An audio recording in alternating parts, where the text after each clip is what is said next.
I told him in a parking lot because I thought fluorescent lights would make it feel less like a confession. Marcus had just finished a late shift at the distribution center. Orange vest still on, badge clipped to his hoodie, that worn-out steadiness he carries like a toolbox. I was sitting in my car with the heat blasting and my coat half-zipped, chewing the inside of my cheek until I tasted metal. I texted, "Here," and watched him cross the stripes with that easy, long-legged pace that used to make me feel like I was arriving somewhere safe. I did not feel safe. "I'm pregnant," I said, as soon as he opened the passenger door, letting the Arizona night seep in like cold reason. I expected a flinch. He blinked once, slow. He put the key in the ignition and turned the heat down because sweat was beading at my hairline. Marcus always does the small, right thing, even when the news is wrong. "How far?" he asked. 10 weeks, I said. "Due late September." He nodded. His mouth dipped like a man about to lift something heavy. "Okay," he said, and the word felt like a net I both wanted and didn't deserve. There are sentences that will live under your ribs forever. Mine came next, dressed in a fence-sitting voice I hate. I need help with the bills." They said prenatal plus delivery could be around 40 grand without insurance. "I can't." I swallowed. "I can't do that alone." He watched my hands as if the story might spill from my fingers. "You changed to hourly at the salon," he said. "You lost the benefits." Not accusatory, just data. I nodded. My salon cut hours in January. I got bumped to part-time. No benefits. The marketplace plan I bought was cheap because the deductible was a mountain. My OB receptionist handed me a sheet of estimated patient responsibility that looked like Monopoly money until I realized you can't pass go and collect $200 in real life. "I'll help if it's mine," he said. A simple sentence with 1,000 barbs. The kind that sits between two people like a quiet lawyer. I looked at the dashboard because the alternative was his eyes, those careful, kind eyes that had watched me move apartments in one day and never once kept score. I wanted to say, "It is." I wanted it to be. But if I have learned anything about detonating lives, it's that the blast radius doesn't shrink if you whisper. "I made a mistake," I said. January 6th. The night Kelsey had her birthday thing at Crooked Tooth. I stayed later. I was drunk and mad, and you weren't picking up because you were on nights, and I went to Nate's. "Nate from your salon?" he asked. Calm, because Marcus metabolizes conflict like some people metabolize carbs, slow, steady, inevitable. I nodded. It was one night. It was stupid. It meant nothing. I heard the cliché leaving my mouth and hated myself for it. But the dates, they're close. He put both hands on his knees and looked at the windshield like the answer might be written there. "Okay," he said again, and this time the word was a floor, not a net. "We'll test. After the baby is born." "There's a prenatal test," I blurted. "It's non-invasive. They can compare the baby's DNA and my blood too." "I know," he said gently. "Non-invasive prenatal paternity. It's expensive. Like 1,000, sometimes 2. Not always reliable in court.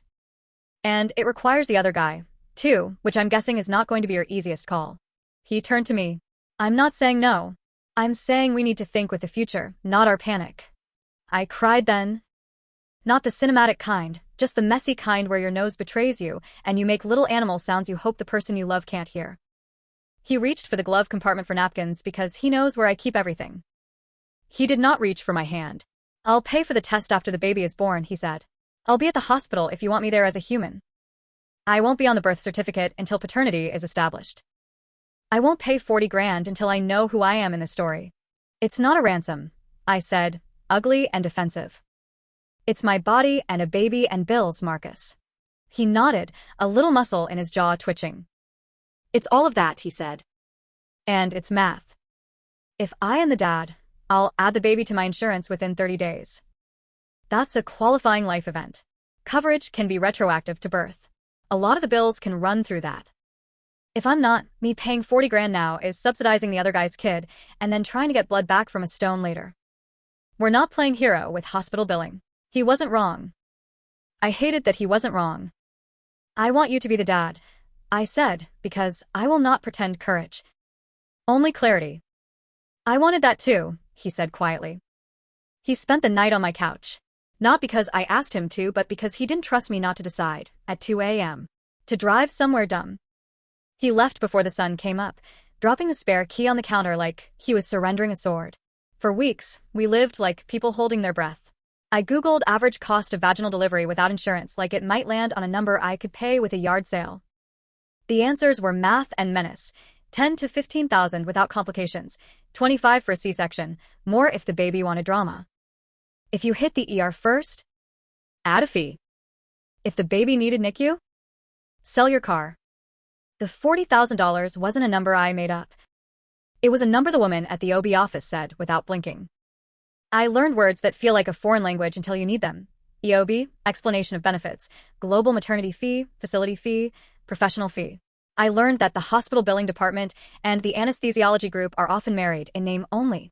I learned that pregnancy Medicaid existed and that I might qualify even with part-time income and that some states had extended postpartum coverage to a year.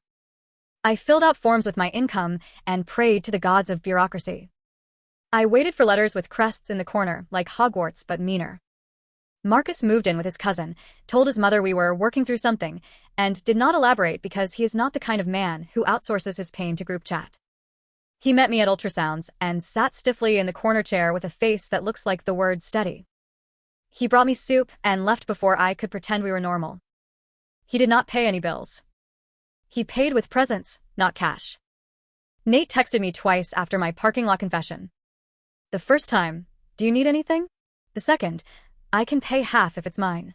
I stared at my phone until the words dripped cynicism. Half of what? Half of a prenatal? Half of a person? I didn't reply. The salon got quiet around us like white noise over shame. He transferred to a sister location in Mesa, and my stomach unclenched a notch I hadn't realized was tight. At 14 weeks, the Medicaid letter came. I qualified. The coverage would be effective retroactively to the month I applied, through 60 days postpartum. I cried like someone had canceled a prison sentence. I texted Marcus a photo of the approval. He replied, "Good. Send me your case number. I'll keep track of the bills with you." Only Marcus could make a soft sentence sound like a spreadsheet. My mother, when I finally told her, did the thing mothers do when they're equal parts hurt and humane. She fed me. "You shouldn't have cheated," she said, buttering a roll like a sermon. "You did. We'll deal." She hates Marcus for how much he reminds her of the men she didn't pick when she was 25. She still texted him, "I'm sorry," because her daughter's mess was not his penance. Summer in Tucson did that thing where the air vibrates above the asphalt like a mirage of mercy. I waddled from AC to AC and imagined a world where I had told the truth in the first place and we were picking paint for a nursery because the story was easy. At 39 weeks, my water broke at 2:07 a.m. In the glamorous way every brochure promises, on my bath mat. The contractions were textbook until they weren't. The nurse at triage put a wristband on me like a permission slip. Marcus arrived 20 minutes later with a hospital bag he'd packed because my brain, in its current condition, was making lists with holes. He brought an extra phone charger because he has watched me murder batteries with anxiety. Labor is boring on TV. In real life, it is a holy war fought in centimeters. I swore I wouldn't get the epidural and then begged for it like a sinner. The anesthesiologist's bill would later arrive like a jump scare. In the moment, he was an angel in squeaky shoes. 12 hours in, our daughter arrived furious and perfect, 7 pounds 9 ounces of proof that biology doesn't care about the human desire for moral order. They placed her on my chest, and she blinked at me with my mother's exact expression at Thanksgiving when people talk politics, unimpressed but not surprised. A social worker came by on day 2 with a folder and the kind of voice you need when everyone in the room is exhausted and proud and broke. "Do you want a list of father on the birth certificate?" she asked. I looked at Marcus. He looked at me. "Not today," he said softly. "Not until we test." "Okay," she said, like every day people make choices that aren't about romance but about court forms. "You can add later with an acknowledgement of paternity once you both sign, or by court order. If you want to breastfeed, lactation is down the hall at 3. Do you have a car seat?" We can't discharge without seeing it. We had a car seat because Marcus bought one and installed it correctly because that's the kind of man he is, annoying about anchors and lifespans and crash replacement policy. He walked the baby down for her hearing screen. He took a photo of her tiny foot with a hospital anklet and sent it to his sister and to me, and I cried because a foot looked like hope. The first bill arrived before my milk came in. Facility charges. Mother.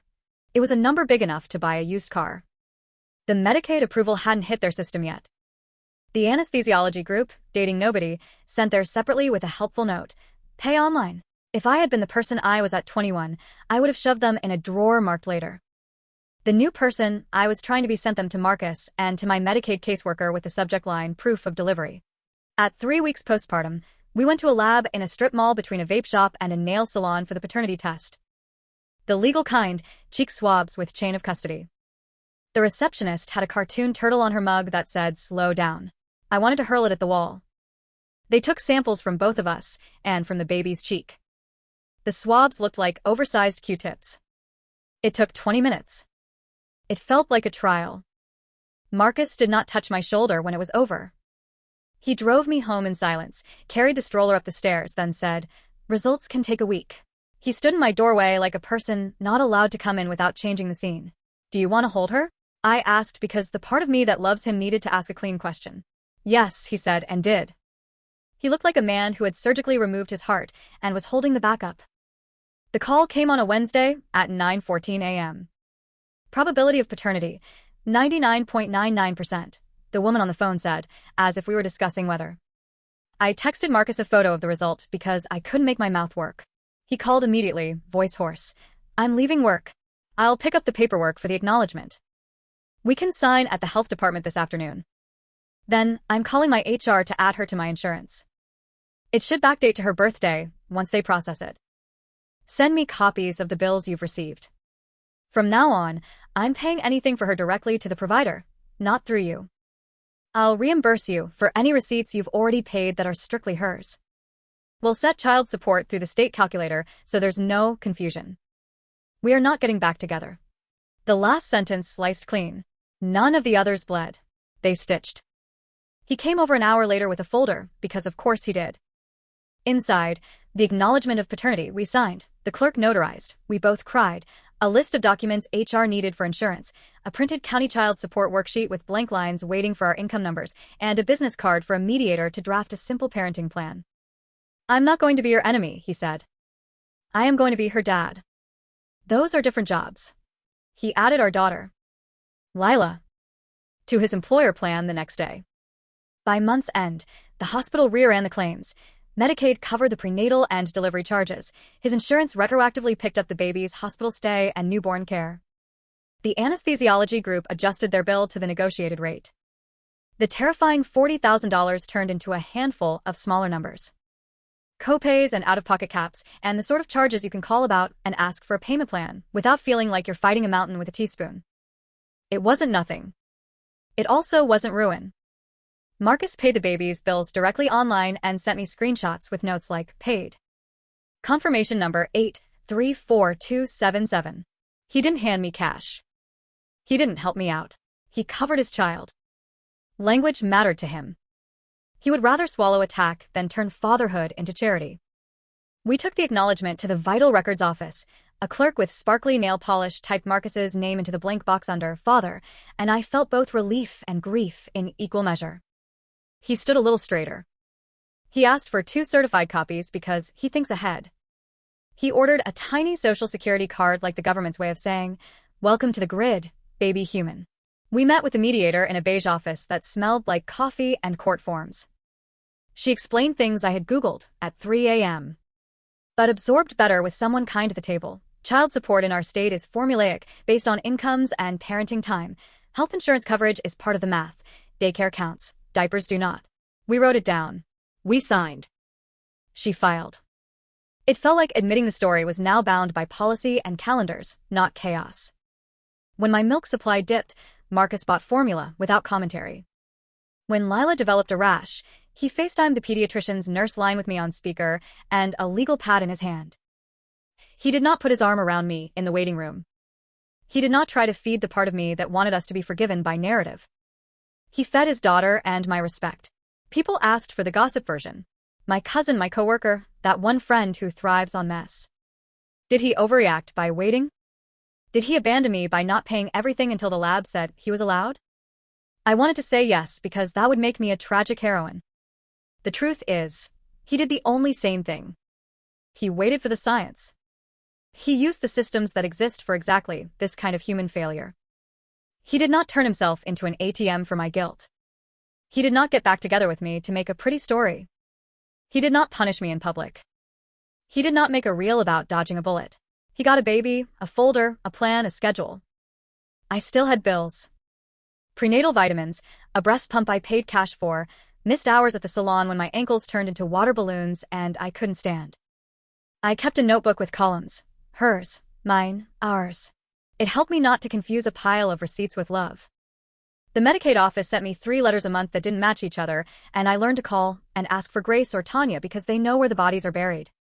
A billing advocate at the hospital told me about a financial assistance program that forgave a chunk of my balance because my postpartum income dipped below a threshold I didn't choose. I cried on the phone to a stranger and wrote down her name to send a thank you card I will probably never send. Sometimes, when it was 3 a.m., and Lila was a siren, and my brain was an apology factory, I wanted to text Marcus something with adjectives. I miss you. I'm sorry again. We can try. I didn't. We had a rule from the mediator, texts about the child. Everything else in email. Sentences like, she drank 3 ounces at 2:15 and pediatrician moved to Thursday 9 a.m. kept me from picking scabs. 3 months in, we went to get her vaccinations together because we are both cowards about needles when they're aimed at small arms.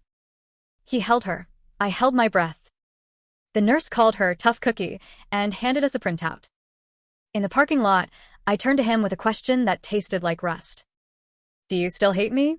He took a long time answering, like he was searching for the most truthful word in a box of easy ones. No, he said. I don't. I also don't love you the way we were. I love our kid. He opened his trunk and pulled out a box of size 2 diapers because he does not leave room for arguments to grow. I don't know if you need me to say it outright, but I will. Marcus won. Not like a game. Like a life.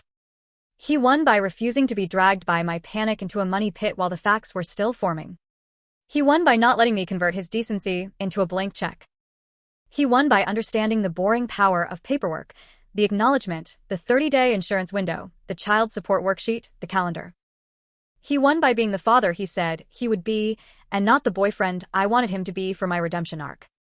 He won by paying providers instead of me, by learning the phone tree at the pediatric clinic, by not making my mistake his identity. Me?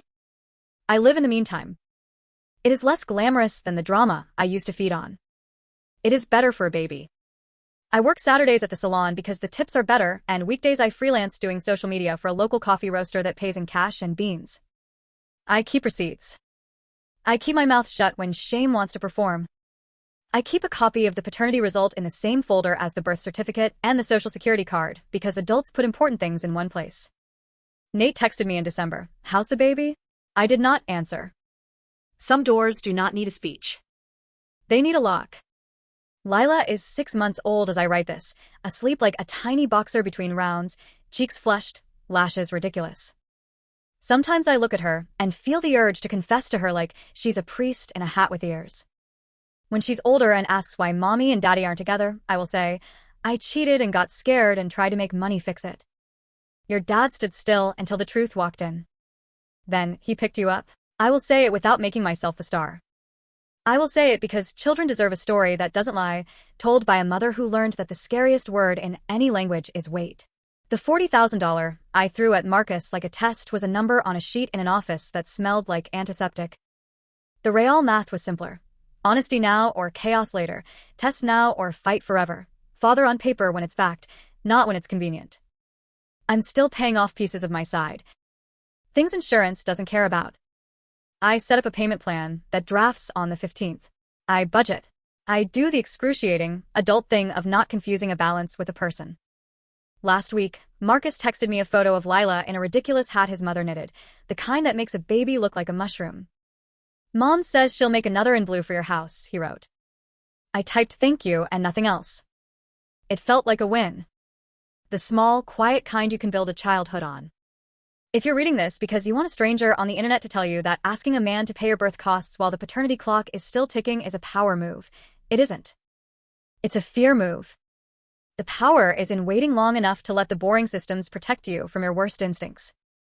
The power is in not making a child's first paperwork a battlefield. The power is in letting a good man do the thing good men do: show up precisely, pay what is his, sign when it matters, leave when it's right, and love a baby more than a story. Marcus never raised his voice. He raised a boundary. He held it like a person holding a fragile, important thing. He put his name on our daughter's life with a pen that made a new line on a form and a road that doesn't ask who slept where in January. That's a win. It's also a mercy.